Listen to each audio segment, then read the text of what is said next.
Oh, ono itu dengan. Kamu neng, uang menit mau nih, untuk kau nih pun saya. Oh. Assalamualaikum warahmatullahi wabarakatuh. Bismillahirrahmanirrahim. Alhamdulillahirabbil alamin wassalatu wassalamu ala asyrofil mursalin sayyidina maulana Muhammadin wa ala alihi washabihi asma'in nama ba'du. Enggang sangat kula hormati guru kita bersama Kiai Haji Anwar Mansur, Kiai Haji Abdullah Kafabi Mahrus, Kiai Haji Abdul Hakim, Kiai Haji Anim, Kiai Haji Zamzamis, dan enggang kula hormati Bunyai Aina Ma'ruf enggang kula hormati wonten Gubernur Jawa Timur Bu Khofifah, sedanten Bunyai ingkang kula hormati. Niki kula sekedar dugi niku pun dadi anak yang berakhlak karimah. Dados kula boten perlu nyampean mau itu kata-kata tekotok niku pun saleh pol mriki diutus ning Aina lewat Gus Subam. Gus Subam niku putrane Mbah Mun. Terus kalau diteror satu orang ndak mandi ya dua orang. Semua niku kabeh ditelponi dulur kula, Gus kula. Waduh. Sing dereng ditelepon malaikat Jibril mawon. Untuk memaksa kula hadir. Kula wau matur Bu Khofifah kula niku hanya mau undangan orang sepuh. Ternyata orang sepuh itu banyak. Teng Mbah Hamid Pasuruan sepupu Mbah kula, teng mriki gurune Mbah Maimun. Terus riyen Mbah Mun ngaji teng Lirboyo. Terus keluarga Lirboyo kadose memanfaatkan hak maksa. Kalau cerita sing ringan-ringan mawon bahwa benar Bu Khofifah tadi, berkah itu dimulai dari hal-hal sekeliling kita. Tapi karena saya sebagai kiai menekuni fikih perempuan, dulu itu ada Bahsul Masail begini Bu Khofifah, agak Bahsul Masail itu agak benar, tapi ya benar. Gimana hukumnya polisi dari perempuan atau gimana hukumnya wanita jadi polisi? Nah ini Bu Neng Aina nggak usah Bahsul Masail, langsung eksekusi, langsung meraktekkan. Itu hampir semua musyawirin bilang haram karena polisi itu wilayah lelaki karena nangani penjahat, nangani kriminal. Tapi ada kiai yang agak unik, mungkin termasuk kita yang unik itu Pak Yai, kalau bandar narkoba itu kadang pengedarnya perempuan dan kadang disembunyikan di tempat yang nggak boleh tersentuh lelaki. Kalau semua polisi lelaki itu gimana itu solusinya? Walhasil terus kiai itu bilang ya udah boleh gitu. Terus karena nggak kebayang kan, misalnya disembunyikan di tempat-tempat tertentu kemudian polisinya itu cowok. Semenjak itu terus ada maklum kalau polisi itu dari perempuan. Saya tidak tahu Arisalah ngirimkan yang diterima di Akpol itu berdasar fikih itu apa enggak tahu. Tapi yang jelas itu ada fikihnya juga. Jadi makanya mendengar itu penting, karena barokahnya mendengar itu kita menjadi tahu cara pandang orang lain. Dulu itu orang mengira kalau kiai besar diundang di musola kecil gak datang itu dulu dikira keangkuhan. Tapi semenjak ada sudut pandang, terus niki sekaligus hormat nama Ar-Risalah. Ar-Risalah itu nama kitab Imam Syafi'i paling terkenal. Jadi beliau itu diminta menulis kaidah usul fikih untuk kajian fikih. Yang meminta namanya Abdurrahman bin Mahdi. Ya ini tadi saya juga memberi hadiah sama Gus Sofa sama Gus Alawi kitab Ar-Risalah. Kemudian ditulis tebel sampai sekitar 700 halaman, namanya kitab Ar-Risalah. Di situ ada kaidah-kaidah cara menganalisis Quran dan hadis. Dan itu berkahnya Masya Allah, akhirnya fikih kita tidak fikih harfiah, tapi fikih yang benar-benar bisa menjawab tantangan zaman. Di antara yang paling terkenal misalnya ibu saya itu namanya Yohanit, persis tabarruk sama namanya ibunya Nabi Musa. Khilah ya. Di fikih itu ada kitabul khilah, bab merekayasa hukum. Jadi Nabi Musa kita tahu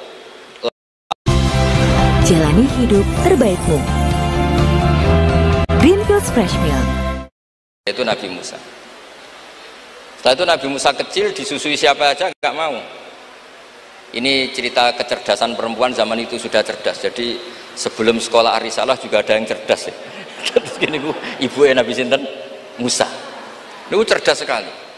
Dia minta saudaranya supaya meneliti ini larungan Nabi Musa sampai mana. Singkat cerita ngerti kalau itu ditemu Fir'aun. Ketika cari perempuan yang menyusui, tidak ada yang mau Nabi Musa. Wa harramna alaihil maradi, semuanya menolak. Singkat cerita, saudaranya ini bilang, hal adulluka ala ahli baiti yakfulunahu lakum. Ini saya tunjukkan keluarga yang mungkin susuannya pas dengan Nabi Musa, dengan Musa kecil. Lalu pengawal-pengawal Fir'aun itu curiga, loh kok tahu? Sebab itu untuk menghilangkan curiga, dia bilang, tapi mintanya bayaran itu tinggi. Jadi berkahnya minta bayaran itu malah dikira ini benar-benar orang lain, karena kalau ibunya sendiri pasti tidak minta bayaran. Jadi ini cerita, jadi mulai dulu perempuan itu pintar ngerekayasa. Ya agak ruwet nih. Jadi kita ini partai-partai yang kalah sama ibu, kalah sama apa saja lah, sama Bu Nyai. Kalau santri ditanya takut mana Bu Nyai sama Pak Yai, mesti jawabannya takut Bu Nyai. Itu ijma, itu sudah ada ijma. Karena kiai itu lebih sabar itu. Kalau kata Bu Nyai enggak, kiai itu lebih pelupa. Jadi kalau ada masalah gampang lupa. Akhirnya karena bayar itu terus enggak curiga. Enggak curiga kalau itu ibu aslinya Nabi Musa. Akhirnya ibunya Nabi Musa dapat dua nikmat. Dia ketemu putranya sekaligus dapat uang dari Fir'aun. Jadi Quran kalau mencontohkan perempuan itu luar biasa. Ada lagi contoh Asia. Perempuan itu memang misteri. Ada yang istrinya Fir'aun jadi wanita hebat, yaitu Asia. Ada yang harusnya solihah kelas papan atas karena istrinya Nabi Nuh, malah enggak.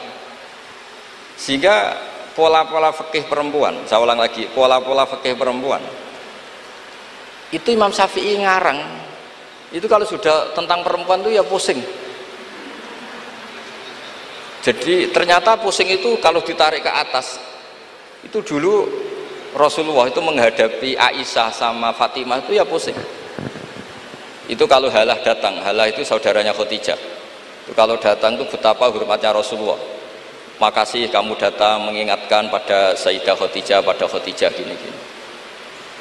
Itu Sayyidah Aisyah cemburu. Kenapa engkau mengingat Khadijah terus padahal Allah sudah mengganti yang lebih cantik daripada yang sudah tua. Pokoknya menyebut ajus itu tua yaitu Khadijah. Gantian Sayyidah Fatimah yang tersinggung karena ibunya disebut ajus, tua. Nabi itu cara ngelola dua wanita ini, yang satu bangga dengan kecantikannya dan keperawanannya, dan Sayyidah Fatimah tertekan karena ibunya jadi korban, yaitu dianggap sepuh. Itu Nabi cara menyelesaikan itu unik. Bilang gini, Fatimah, kamu bilang ke Aisyah, sehebat-hebatnya kamu itu perawan dapat duda, sementara ibuku janda dapat joko. Terus mulai dulu ya kebanggaannya Rondo untuk joko, itu mulai dulu. Tapi ini cerita, jadi ngelola perempuan itu ribet. Jadi kalau terlalu ke Aisyah, Sayyidah Fatimah cemburu. Kalau terlalu ke Sayyidah Khadijah, Sayyidah Aisyah cemburu. Jadi ya nggak ada solusinya memang. Jadi kalau kiai ngaji fiqhul mar'ah itu, fiqhul nisa itu nggak ada selesainya. Kata Nabi, khuliqat min dila'in a'wad, didesain dari iga yang bengkok. In dhahabta tuqimuhu kasartah, kalau kamu memaksa lurus patah. Kalau kamu biarkan tetap bengkok. Ya kalau jalan harus bengkok ya biar bengkok aja, tidak usah dipaksa nopo lurus. Terus kalau suwon terutama teng Gus Sofa, Gus Alwi, teng putra-putra neng Aina, Ar-Risalah itu menjadi inspirasi hukum. Dulu zaman Imam Ghazali ada orang pamit mau jadi ahli fikih. Sama Imam Ghazali nggak boleh, udah kamu jadi dokter saja. Terus ditanya, kenapa engkau sebagai ulama kok malah fatwa saya jadi dokter? Kata beliau, banyak negara Islam yang karena nggak ada yang belajar dokter harus berobat ke dokter yang non muslim. Begitu juga di dunia ekonomi, di dunia politik dan seterusnya dan seterusnya. Jadi itu yang dikenal dengan usul fikih. Dulu Imam Syafi'i itu bencinya sama orang kaya itu Masya Allah, karena beliau lahir miskin dari komunitas miskin, dan beliau referensinya miskin itu lebih menyelamatkan karena lebih ringan hisabnya. Itu malaikat bagian hisab. Kalau ngisab orang miskin kan pusing, nggak ada yang bisa dihisab kan. Mau dihisab apanya, hanya beras 1 kilo kan nggak ada dosanya kan, karena darurat. Tapi setelah beliau ngaji usul fikih masyhur itu, beliau datang ke Muhammad bin Hasan As-Syaibani. Ini asal usul beliau ngarang kitab Ar-Risalah. Itu emas itu tumpuan di meja. Kalau ngitung uang itu di depan umum. Makanya ini juga jadi fikih. Makanya menurut saya kiai-kiai itu kalau ngitung uang banyak kesunatannya di depan umum, biar orang nggak kepikiran nyalami template. Karena uang kiainya sudah banyak. Itu Muhammad bin Hasan As-Syaibani itu kalau ngitung uang di ruang tamu. Imam Syafi'i ini penguatan terhadap nama Ar-Risalah punya Aina, karena Ar-Risalah itu nama kitab Imam Syafi'i paling melegenda. Kenapa engkau ngumpulkan uang sebanyak ini? Engkau orang alim. Biasanya orang alim itu gak suka uang, gak suka harta. Terus Muhammad bin Hasan As-Syaibani ini guru kedua, termasuk guru kesekian lah dari Imam Syafi'i. Oh berarti saya orang alim, orang soleh gak punya uang. Iya, orang alim biasanya gak punya. Sudah tak kasihkan orang fasik biar dipakai dugem, dipakai main perempuan, dipakai judi. Jangan, pakai jenengan saja. Kalau orang soleh nanti manfaat. Oh berarti orang soleh oleh sugih pun angsal. Semenjak itu Imam Syafi'i berpikir rubah. Awal perubahan itu karena beliau ngaji sama Muhammad bin Hasan As-Syaibani, beliau menjadi al-usuli, orang yang berpikir secara usul fikih. Lama-lama terus beliau ngarang kitab yang terkenal itu namanya kitab Ar-Risalah. Terus nama Risalah itu semoga nama yang tidak main-main, benar-benar nama yang mencerminkan keilmuan yang dalam. Karena di kitab Ar-Risalah itu Imam Syafi'i benar-benar menganalisis cara al-istimbat minal kitabi was sunnah. Ya, terus beliau kalau ditanya masyhur itu ya, apa dalilnya perempuan misalnya mimpin, beliau cerita, ini wajadtum ra'atan tamlikuhum wa utiyat min kulli. Semuanya itu ada dalilnya. Meskipun nanti ada aturan-aturannya, tapi Imam Syafi'i itu begitu fasih. Dan ini bisa kita lihat kalau kita belajar kitab Ar-Risalah, karena logika yang dibangun kayak tadi. Boleh nggak perempuan jadi polisi? Pertama pilihannya pasti tidak boleh, karena ada wilayah-wilayah yang ekstrim, takut diperkosa, takut mengalami pelecehan seksual macam-macam. Tapi ketika pertanyaannya dibalik, ketika kejahatan ada yang bentuknya nyuwun sewu pemerkosaan dan harus dites terbukti tidak diperkosa apa enggak apa-apa, terus kalau polisinya lelaki semua itu gimana ya? Begitu juga dokter kandungan, dulu itu geger dokter kandungan itu boleh enggak dari lelaki, geger. Tapi setelah Basul Masail didatangkan dokter kandungan, itu dari 10 yang tes itu yang lulus lelaki semua, yang perempuan enggak lulus, karena ketika melihat pendarahan si perempuan ini kaget terus pingsan.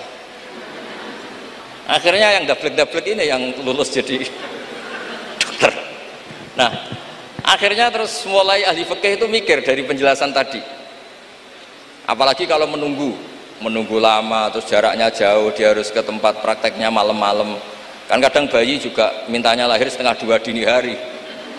Nah, itu kan juga repot itu kalau singkat cerita akhirnya mau tidak mau ahli fikih ini mendengar dengan kondisi-kondisi seperti itu. Lagi-lagi jawabannya di kitab Ar-Risalah. Jadi kitab Ar-Risalah itu kitab di mana Imam Syafi'i itu berargumen. Sama seperti tadi, kiai besar diundang di musola kecil itu kalau nggak datang, dulu dianggap sombong. Mentang-mentang sudah besar diundang musola kecil nggak mau. Tapi setelah ada fikih itu, pikirannya dibalik. Wong jatah kiai cilik kok dijupuk yo gitu. Nah itu kalau toko-toko besar boleh di kampung-kampung kan kasihan yang ibu-ibu pedagang. Nah sekarang kalau kiai besar, payune kiai desa pendak manakipan ae sing kiyaine teko, kiai gede. Apa dadi lakone ra sida kan begitu.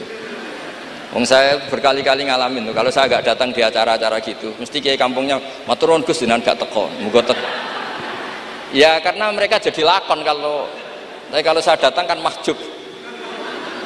Nah itu kan terus jadi mindset fikih juga. Ternyata cara pandang, oh nak teko kiai yang sopan, kiai gede kok diundang nemu musola cilik teko. Itu mungkin kata orang banyak seperti itu, tapi tanyakan kiai yang kiai RT itu. Sopan opo? Jupuk rezekine wong kan begitu. Nah, fikih-fikih seperti ini itu adanya di kitab Ar-Risalah itu. Jadi Ar-Risalah itu kitab yang luar biasa. Jadi berkali-kali kalau matur sudut pandang itu harus kuat. Ya, sudut pandang itu harus kuat. Ya tadi, misalnya Imam Sa'roni dulu itu ditanya, kenapa engkau sekarang suka jadi orang kaya, padahal dulu anda senang jadi orang miskin. Beliau cerita, ada ulama ditanya seperti itu, terus ngendikan, li'afuza biladzatil khitab, supaya saya kalau ada khitabnya Allah itu tidak ngenes. Khitab apa? Wa anfiku fisabilillah, kamu harus berderma di jalan Allah. Uang saja tidak punya kok disuruh berderma, supaya kalau baca Quran itu tidak ngenes teman-teman itu. Misalnya baca itu bi amalikum, saya tidak punya harta. Ya semuanya walhasil saya minta lah, baru karena kitab Ar-Risalah itu yang miskin dia seneng karena nanti tidak ada hisab, yang kaya juga seneng karena lebih manfaat pada orang banyak, yang nggak jabat ya seneng karena meringankan hisab, yang jabat seneng karena pahalanya banyak karena ngurus orang nopo banyak. Kalau nu aslinya terkenal ini bukan seneng, nanti saat ini kalau bukan nanti ngurus median bukan nanti, pasrah pangeran sebuah urusan. Tapi dongo menolak itu dia bukan mandi kalau pangeran. Mereka engkau nak sing wong carane ngaji gratisan nggih liwat wong koyo kula-kula ngeten iki. Karena kalau yang terkenal itu semuanya matre, itu juga repot umat. Tapi nak kula terkenal kula yo repot. Wis la haula wala quwata illa billah wa hasbunallahu wa ni'mal wakil. Jadi kalau suwon niki memang diminta ngaji ilmiah nggih. Kula minta pondok ini harus menjadi pondok ilmiah. Yaitu misalnya ada dokter yang muslim, muslimah, soleh, solihah, anggap saja itu awal dari praktek islami di dunia apa? Kedokteran. Misalnya di kepolisian juga sama, di birokrasi juga sama, karena berkahnya hidup itu kalau dikawal orang soleh. Wa maka nawau yu'adzibahum wa anta napa fihim. Komunitas yang tidak soleh, ada satu saja yang soleh. Soleh itu bisa materinya karena soleh, kayak para habaib atau Rasulillah, atau soleh karena perilakunya, atau soleh karena keinginannya. Itu semuanya berkah, menjadikan azab ini tidak turun. Wa maka nawau yu'adzibahum wa anta napa fihim. Terus kula mboten saged matur kata-kata, wong kula teko tok pun sopan, pun gajaran kula pun kathah niku pun. Kula nak ngaji di rumah pakai kitab itu bisa 2 jam, bisa 3 jam. Tapi kalau ngaji seperti ini itu kan koyok kedikte gitu. Temanya diatur, jamnya diatur. Saya itu kiai yang paling pantangan diatur, tapi karena kalah sepuh ya sudah, jadi ganjaran ngaji ini tidak ilmiahnya tapi tawaduk saya gitu. Dimugi barokah tawaduk niki kula nggih untuk barokah Pondok Lirboyo ngoten mawon. Assalamualaikum warahmatullahi wabarakatuh.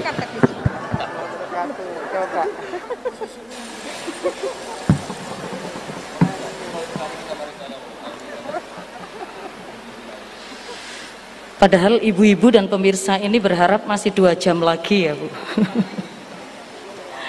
Mohon izin Nyun Sewu Gus Baha, ini kita akan memberikan kesempatan kepada ibu-ibu nyai yang akan bertanya, dan ini pertanyaannya memang harus ditanyakan pagi hari ini karena kehadiran Gus Baha benar-benar sudah ditunggu-tunggu. Sepertinya bisa dimulai dengan pertanyaan yang pertama. Sinten monggo. Nggih, monggo.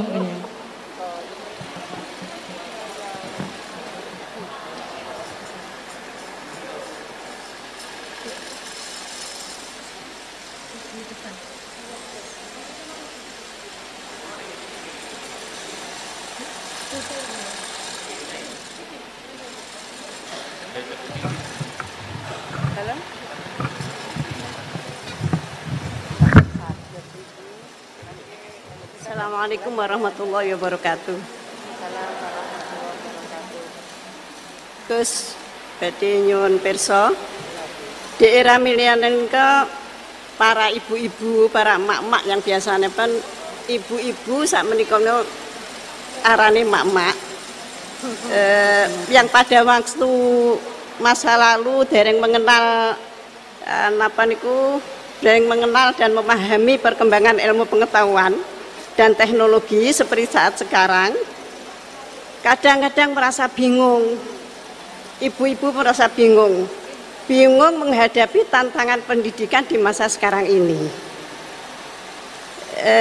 Peserta didik sekarang dituntut paham dan bisa mengoperasikan perangkat multimedia sosial supaya tidak tertinggal oleh perkembangan pendidikan yang sekarang ini perkembangannya sangat pesat.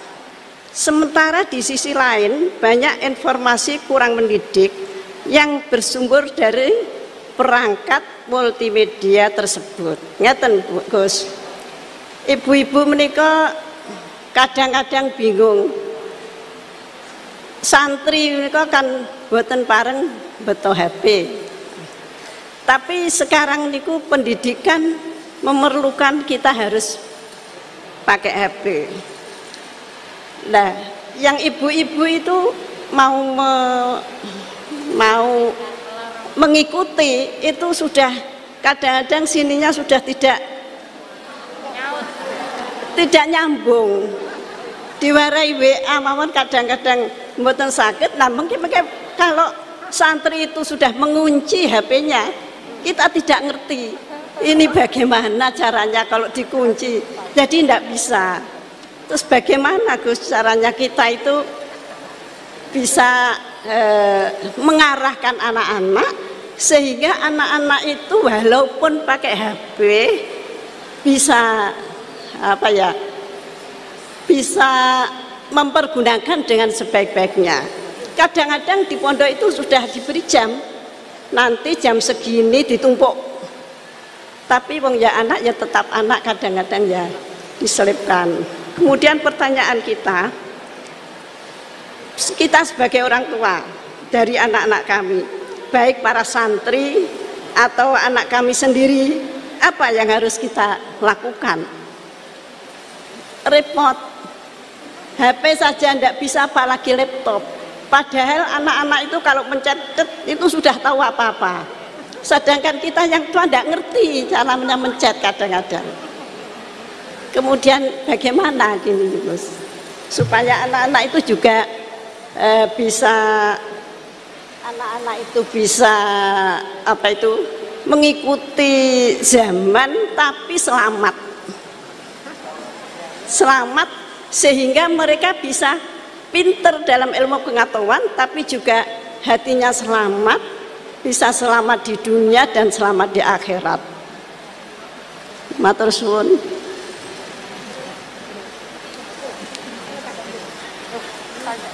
Monggo Gus Bahak.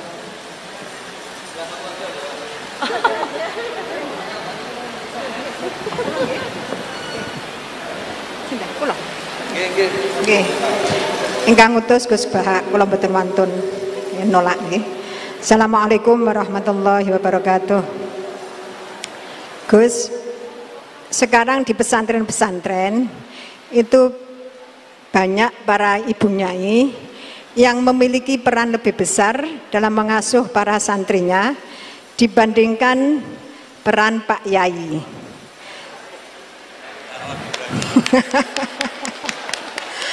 Tapi ketika ada ibu nyai yang namanya tercantum sebagai pengasuh, masih banyak masyarakat yang memandang tabu ini Gus, atau tidak etis.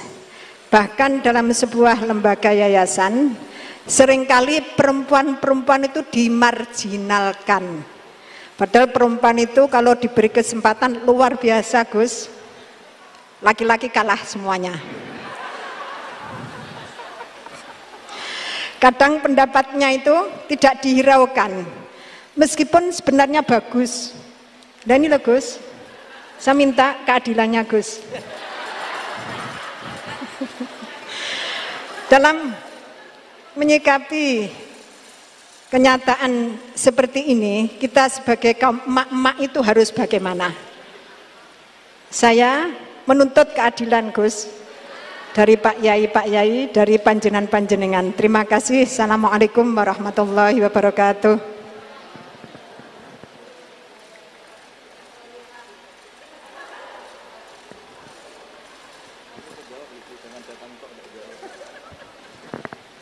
Ya nanti yang ikut jawab Bu Gubernur ini kan masa mau jadi pemimpin tidak mau jawab problemnya.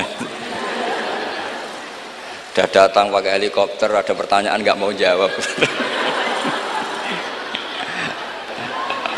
Saya ini ganjarannya sudah terlalu banyak, 5:30 sudah datang, nanti diminta ikut meletakkan batu pertama ya. Oke. Terus begini Bu Nyai Nur Iskandar ya. Jadi saya punya cerita dari Bapak. Juga cerita ini pernah ngendikak Mbah Mun. Ada filosofi ilmiah yang nggak bisa diganggu gugat. Ini harus kita camkan. Misalnya begini, al-insan abdul ihsan. Manusia itu pasti mudah diperbudak atau dikalahkan oleh kebaikan. Singkat cerita ada seorang kiai waroi zuhud, di rumah nggak ada TV, nggak ada HP, nggak ada motor. Saking inginnya anak itu nggak terkontaminasi TV, nggak terkontaminasi HP, juga nggak sering keluyuran ada motor. Tapi apa yang terjadi? Anaknya ini malah pertama punya HP atau memakai HP dipinjemin temannya. Kebetulan temannya itu tidak sholat. Pertama naik motor juga dipinjemin orangnya yang nggak sholat. Pertama tahu TV juga di tetangga, komunitas keluarga yang tidak sholat. Sehingga perasaan anak ini hanya punya utang jasa sama orang yang tidak sholat. Lama-lama kenangannya apa? Ternyata orang yang tidak sholat itu lebih manusiawi ketimbang yang sholat. Singkat cerita anak ini akhirnya nggak sholat. Ketika anaknya itu nggak sholat, orang tuanya itu coro Jawan itu tobat, minta maaf sama bapak, sama saya. Era kiai saya minta, karena melihat Mbah Maimun itu di rumahnya ya ada TV, bapak saya di rumah ada TV, juga ada motor. Ketika sowan, walhasil intinya diceritain kenapa banyak kiai alim yang longgar, di rumah ada TV, ada HP, ada motor. Ternyata karena jangan sampai anak kita pertama merasa utang jasa itu sama orang lain. Nah, kalau orang lain ini yang orang nggak bener bisa berabe kan. Nah pondok juga gitu, kalau terlalu ketat HP, terlalu ketat apa, ternyata HP ini barang mewah, barang wow, kebetulan yang nilai orang lain. Dan akhirnya santri ini merasa utang jasa sama orang. Nah, ya kalau orang lain ini tepaan orang soleh, kalau enggak. Makanya ibu-ibu juga situ, senyum tuh barang mewah. Ternyata bapak-bapak kenangannya sama bakul kopi, tidak sama istrinya. Akhirnya yang diingat ya bakul kopi, karena senyum itu mewah. Ini sekaligus jawab pertanyaan yang enak, minta keadilan. Saya juga minta keadilan. Ya itu sudah komplit, jawaban itu sudah. Pokoknya kita kondisikan al-insan abdul ihsan. Jadi itu tidak bisa ndak. Makanya ngelola anak-anak itu ya harus hati-hati, ngelola istri, ngelola suami, ngelola komunitas masyarakat. Kenapa kiai itu harus dermawan? Kenapa orang baik harus dermawan? Kalau yang dermawan orang fasik, pasti orang fasik ini yang punya pengaruh, karena al-insan abdul ihsan. Makanya ini kembali lagi ke kitab Ar-Risalah tadi. Saya berkali-kali kalau ngaji bilang, tasodaku walau bitol koti wajin. Kamu disuruh sodako meskipun senyum. Senyum itu dalam fikih formal dikatakan sunat. Tapi dalam konteks sudah kompetisi itu bisa wajib. Di rumah nggak pernah ada senyum, di warung kopi ada senyum terus. Kira-kira menang mana? Sama. Ketemu preman disuguhi kopi senyum, sowan kiai diamu itok. Akhirnya masyarakat mau ke preman karena di sini lebih dimanusiakan ketimbang kalau sowan kiai dimarah-marahin tok. Akhirnya konsep Nabi Tolkoti Wajin tidak lagi kita katakan sunat tapi wajib. Makanya berarti ibu-ibu senyum sama suaminya wajib. Tapi kalau disenyumin terus ya wong lanang ya dablek itu dikira nggak pernah salah. Berarti marah juga. Ya sudah, tidak usah diwajibkan, sudah dilakukan, alhamdulillah. Jadi menurut saya ngadepi fenomena sosial apapun kita harus punya kaidah ilmiah yang permanen, yaitu al-insan abdul ihsan. Semuanya fikih, semuanya solusi, semuanya teori itu pasti kembali ke situ. Kalau kita lebih menarik karena ihsan kita, pasti orang ke kita. Tapi kalau kita jeblok secara sosial, Ya dibayangkan Allah itu walau kunta fadlun ghalidhal qalbi lan faddu min haulik. Kalau seorang pemimpin itu kok wangkot, angkuh, tidak simpatik, pasti lan faddu min haulik, pasti orang itu bubar. Jadi itu jawaban umum, tapi insya Allah menjadi solusi untuk ngelola anak kita. Saya sampai sekarang itu ya biasa ngedusi anak saya, jalan-jalan sama anak saya, supaya utang jasanya anak itu sama orang tuanya. Istri saya itu keluarga Sidogiri, itu saya pernah bilang, kalau anak saya minta uang jajan meskipun saya tidur agar dibangunin oleh anak saya. Kata istri saya kan yaitu nanti melatih tidak sopan. Tapi akhirnya saya beri penjelasan secara ilmiah. Yang wajib jajano anak itu orang tuanya, jangan sampai ganggu mbak-mbak atau kangkang. Sehingga korbannya ya harus saya, bukan orang lain. Jadi kita harus kadang-kadang lebih bicara ilmu ketimbang akhlak. Apa artinya anak kita berakhlak sama orang tua, tapi anak kita pas mau jajan ngel-ngel orang lain. Nah hal-hal seperti itu supaya apa? Anak kita punya kenangan, saya bisa jajan karena bapak saya bisa jajan karena dituruti bapak saya. Tapi kalau kenangannya sama tetangga, dan kebetulan tetangga kita misalnya kurang baik, maka nurutnya sama tetangga yang kurang baik ini. Jadi ini menurut saya, ini karena masalah ijtihad. Neng Ana boleh gak setuju ya, karena ini masalah ijtihad. Tapi harus setuju, satu-satu diundang kok ora dituruti fatwane kan. Tapi jelas kaidahnya itu tadi pegang al-insan abdul ihsan, sehingga kita bisa ngelola gimana orang-orang baik itu berjasa. Makanya ngendikane Rasulullah SAW masyhur itu, inna hadatin irtadaituhu li nafsi wala yusliha li hadatini illa sakha wa husnul khuluq. Agama ini sudah final, cuma yang bisa mengawal agama ini hanya dua, yaitu dermawan dan husnul khuluq. Jangan sampai orang lain yang nggak benar lebih berempati, lebih dermawan, sementara yang soleh kurang dermawan atau kurang empati, sehingga kompetisinya orang soleh ini kalah. Ya saya kira demikian. Ini mohon terakhir, mohon assalamualaikum warahmatullahi wabarakatuh. Assalamualaikum warahmatullahi wabarakatuh.